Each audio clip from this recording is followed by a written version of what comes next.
ओम शांति। आज का विचार, परिवार को और सोशल मीडिया पर गुड मॉर्निंग करने से पहले परमात्मा पिता को नमन करें। सुबह का पहला संकल्प, गुड मॉर्निंग गॉड। आज की मुरली का सार 6/9/2023 के बाबा के मधुर महावाक्य। बाबा कहते, मीठे बच्चे सर्विस का शौक रखो, विशाल बुद्धि बन सर्विस की भिन्न भिन्न युक्तियाँ निकालो, जो बातें बिगर अर्थ है उन्हें करेक्ट करो। सर्विस का शौक रखो, विशाल बुद्धि बन सर्विस की भिन्न भिन्न युक्तियाँ निकालो, जो बातें बिगर अर्थ है उन्हें करेक्ट करो। प्रश्न, आत्मा जो अजामिल जैसी गंदी बन गई है, उसको साफ करने का साधन क्या है? आत्मा जो अजामिल जैसी गंदी बन गई है, उसको साफ करने का साधन क्या है? उत्तर, उसे ज्ञान मानसरोवर में डुबो दो। अगर ज्ञान सागर में डूबे रहें तो आत्मा की मैल साफ हो जाएगी। दूसरा प्रश्न, ब्राह्मणों के लिए सबसे बड़ा पाप कौन सा है? ब्राह्मणों के लिए सबसे बड़ा पाप कौन सा है? उत्तर, ब्राह्मण अगर बाप की आज्ञा ना माने तो ये बहुत बड़ा पाप है। बाप की पहली आज्ञा है, तुम मुझे निरंतर याद करो, लेकिन बच्चे इसमें ही फेल हो जाते हैं। फिर माया कोई ना कोई भी कर्म करा देती है। गीत छोड़ भी दे आकाश सिंहासन, अब धरती पर आ जा रहे। ओम शांति। बच्चों की बुद्धि में क्या आता है, कौन आया है? बाप, टीचर, सदगुरु, माता पिता, अक्षर तो जरूर चाहिए। माता पिता अक्षर भारत में बहुत प्रसिद्ध है। तो माता पिता हम बालक तेरे, पीछे तुम कह सकते हो बाप दादा। वैसे तो माता पिता में बाप दादा आ ही जाता है, परंतु नहीं, ये समझाने का तरीका है, क्योंकि बाप है, माँ भी जरूर चाहिए। अब माता पहले कौन है? ये है गूढ़े से गूढ़े बात जो कोई समझ ना सके। क्या प्रजापिता ब्रह्मा होने से भी माता चाहिए? प्रजापिता ब्रह्मा के साथ कोई प्रजापत्नी भी चाहिए? नहीं, प्रजापत्नी नहीं चाहिए, क्योंकि ये मुख्य वंशावली है, इसलिए ब्रह्मा की पत्नी कोई हो ही नहीं सकती। ये बहुत गूढ़े और गंभीर बातें हैं। इसे समझने और धारण करने के लिए बुद्धि चाहिए। ये एक ही बाप है जो बच्चों के सम्मुख आते हैं। तुम तो समझती हो माता पिता बाप दादा सम्मुख आया है। बच्चे बाहर में सर्विस करते हैं, सेंटर पर जो रहते हैं, ये नहीं समझेंगे कि माता पिता बाप दादा सम्मुख आए हैं। वह समझेंगे फलाने बी के वे ब्रह्मा कुमारी आई है, ये मम्मा अडॉप्ट की हुई है।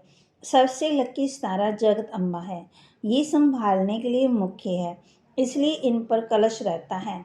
और ये ब्रह्मा तो हो गई ब्रह्मपुत्रा मेल के रूप में, तो सरस्वती जरूर चाहिए। सरस्वती को ही जगत अम्बा कहा जाए, इस मेल को तो जगत अम्बा नहीं कहेंगे। ये बड़ा अच्छा राज है जो कोई भी गीता भागवत में नहीं है। शास्त्रों में कहानियाँ बैठ लिखी हैं। 5000 वर्ष पहले, 2500 वर्ष पहले क्या हुआ था, सो बैठ लिखते हैं। वह नाम रूप देश काल तो कुछ है ही नहीं है। नाटक भी अनेक प्रकार के बनाते हैं। ये बाप बैठ सम्मुख अच्छी रीति समझाते हैं कि बच्चे हर एक बात को पूरा समझ जाएं। इन गीतों में कोई बिगर अर्थ अक्षर हैं। अब आकाश तत्व तो ये है, इसमें तो हम बैठे हैं। जिस पारलौकिक बाप को सब याद करते हैं, वह कोई आकाश तत्व से आते नहीं हैं। अगर श्री कृष्ण की आत्मा कहे कि वह तो यहाँ ही है, सब मुख्य मुख्य आत्मा धर्म स्थापक आदि यहाँ ही हैं।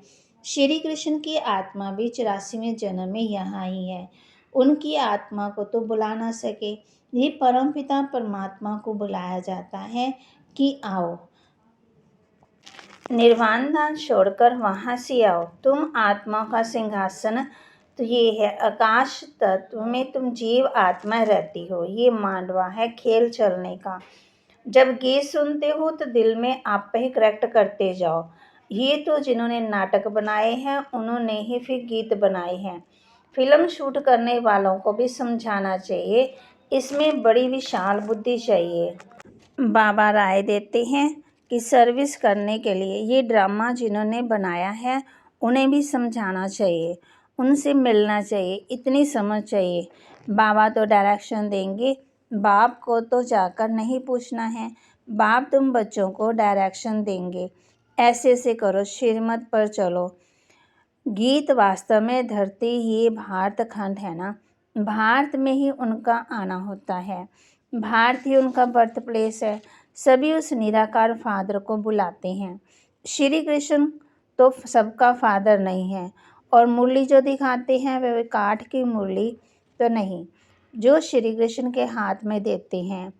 मुरली तो वास्तव में ज्ञान ही है। गॉडेस ऑफ नॉलेज सरस्वती को कहते हैं। बाबा कहे राधे को भी नहीं कहेंगे, श्री कृष्ण को भी नहीं कहेंगे, ये तो जोड़ी है बाप और बच्चे की। सरस्वती को कहा जाता है गॉडेस ऑफ नॉलेज, तो जरूर प्रजापिता ब्रह्मा ब्रह्मपुत्रा भी गॉड ऑफ नॉलेज होना चाहिए, लेकिन ब्रह्मा के लिए नहीं कहा जाता।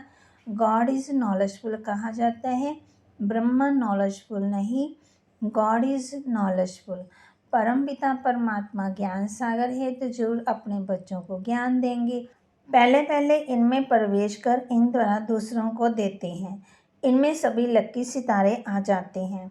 ज्ञान सूर्य, फिर ज्ञान चंद्रमा, ये ब्रह्मा हुए। फिर चाहिए ज्ञान चंद्रमा के नज़दीक एक सितारा जो चंद्रमा के सामने खड़ा रहता है, वह बहुत तीखा होता है। इनको ज्ञान लकी सितारा कहेंगे। उनका नाम सरस्वती रखा हुआ है। सरस्वती बेटी हो गई ना, तो ये बाप भी हुआ, बड़ी नदी भी हुई, बड़ी बहुत बड़ी नदी। सब नदियों का मेल सागर में होता है, सागर और नदियों का मेला होता है। सरस्वती भी सागर में मिलती है, उनका मेला नहीं लगता।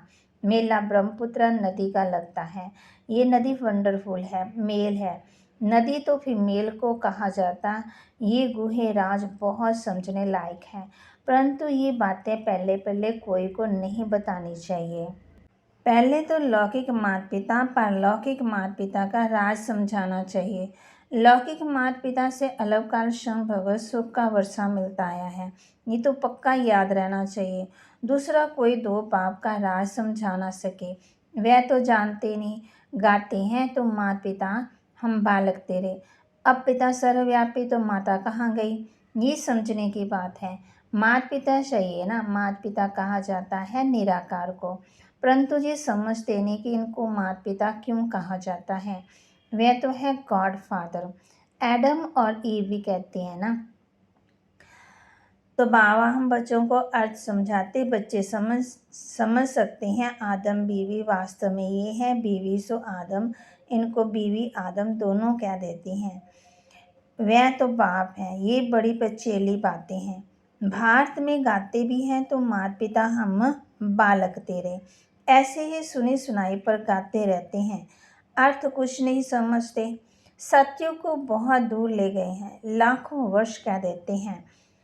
कहानी नज़दीक की ही सुनाई जाती है ना, तुम समझा सकते हो। 5000 वर्ष पहले इस भारत में ही देवी देवताओं का अखंड अटल सुख शांति में राज्य था, और कोई राज्य नहीं था। ये अक्षर कोई विद्वान आचार्य कह नहीं सकते। देवी देवताओं का राज्य था, मालूम होना चाहिए कैसे स्थापन हुआ, लक्ष्मी नारायण कैसे बने, कैसे उनकी राजा स्थापन हुई। उनके पहले तो कलयुग था, बरोबर कलयुग का अंत अब है, और कलयुग के बाद फिर सतयुग होगा। सतयुग सामने आ गया है। 84 जन्म लेते लेते अब कलयुग का अंत आकर के हुआ है। अभी तुमको कहेंगे 5000 वर्ष पहले इन लक्ष्मी नारायण का सतयुग में राज्य था, अभी नहीं है, अभी टाइम आकर के पूरा हुआ है, फिर से लक्ष्मी नारायण का राज्य स्थापन हो रहा है। ये तुम्हारी बुद्धि में है, जिसके लिए तुम पुरुषार्थ कर रहे हो। ये समझाने की बात है। ये तो सच्ची गीता आदि इसलिए लिखी जाती है कि कोई भी पढ़कर रिफ्रेश होते रहें। ये जानते हैं जो लिखा जाता है फिर प्रायलोप हो जाएगा, ये सच्ची गीता भी नहीं रहेगी। जो तुम लिखते हो वह सच्चा ज्ञान लोप हो जाना है, और साथ साथ शास्त्र भी सब लोप हो जाएंगे। सज्जो त्रेता में शास्त्र होते ही नहीं, फिर कलप पहले जैसे द्वापर से बने थे वैसे बनने लग पड़ेंगे। ये है भक्ति मार्ग की सामग्री। तुम ज्ञान सेकंड में ले लेते हो, सारी रचना के आदि मध्य अंत को तुम जानते हो। तिथि तारीख शायद पूरा हिसाब किताब है, 84 जन्म सब नहीं लेते, कोई 70 लेते, कोई 60, कोई 2 भी लेते। वह सारा मिनिमम और मैक्सिमम का हिसाब है। पीछे आने वालों को जरूर नंबरवार थोड़े थोड़े जन्म होंगे, उसका फिर विस्तार करना फालतू हो जाता है। 84 लाख तो जन्म है ही नहीं, 84 जन्म भी हर एक नहीं ले सकते।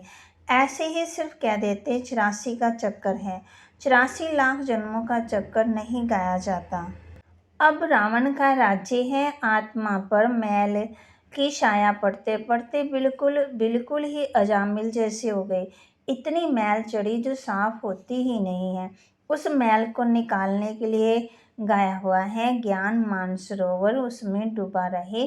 जैसे जंक लगती है तो उनको उतारने के लिए घास लेट में डाला जाता है। ये भी जंक लगी है ना, इसलिए ज्ञान सागर में डूबे रहो।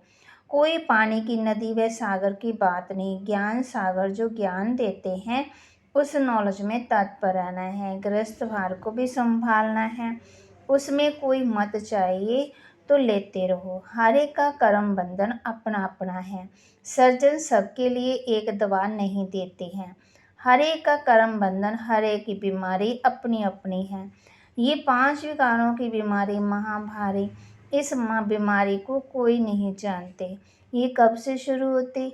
आत्मा को बीमारी लगने से शरीर को भी बीमारी लग जाती है। आत्मा में दुख पड़ता है तो शरीर में भी पड़ जाता है। ये बातें शास्त्रों में नहीं है। भक्ति का भी बाबा ने बताया है कि पहले होती है एक की भक्ति अव्यभिचारी, फिर भक्ति रजोगुणी, फिर तमोगुणी। जैसी जैसी भक्तों की अवस्था वैसी भक्ति भी हो जाती है। ज्ञान भी ऐसे उतरता है, पहले 16 कला, फिर 14, फिर 12, वह फिर उतरती कला। तुम बच्चे जानते ही कमाई है, कमाई में विघ्न पड़ते हैं, दशाएं बदलती हैं, पूछते हैं हमारे ऊपर कौन सी दशा बैठी हुई है। फिर वह लोग बतलाते हैं इस सच्ची कमाई में भी बच्चों पर दशाएं बैठती हैं। कोई पर राहु की दशा बैठती है, बृहस्पति की दशा थी तो फिर माया ने थप्पड़ लगाया तो राहु की दशा बैठ गई। विकारों में गिरा तो राहु का ग्रहण लगा, ताला बंद हो जाता है। यह गुप्त कड़ी सजा माना बुद्धि का ताला बंद हो जाता है। वह फिर कभी कह नहीं सकेंगे कि भगवान आज इन विकारों को जीतो, ये महाशत्रु हैं। भारतवासी पवित्र से अपवित्र बनते तो उन्हों को थमाने के लिए सन्यासी है, मरम्मत के लिए पवित्रता। ये पवित्रता की ताकत से सृष्टि इतना चलती है, अब भी तो वह भी पतित बन पड़े हैं। तुम्हें उनकी भी सर्विस करनी है। सर्विस का तुम बच्चों को बहुत बहुत शौक रहना चाहिए। बेकायदे कोई भी चलन नहीं चलनी है, बल पुरुषार्थी हो। संपूर्ण तो कोई नहीं बना, कुछ न कुछ पाप होते रहते हैं। बाप की आज्ञा ना माना ये भी बड़ा पाप है। बाप का फरमान है निरंतर मुझे याद करो। जानता हूँ कि कर नहीं सकेंगे, परंतु तुम पूरा पुरुषार्थ ही नहीं करते हो। जो करेंगे वह अच्छा पद भी पाएंगे। अच्छा, मीठे मीठे सिकिलते बच्चों प्रति माता पिता बाप दादा का याद प्यार और गुड मॉर्निंग। रूहानी बाप के रूहानी बच्चों को नमस्ते।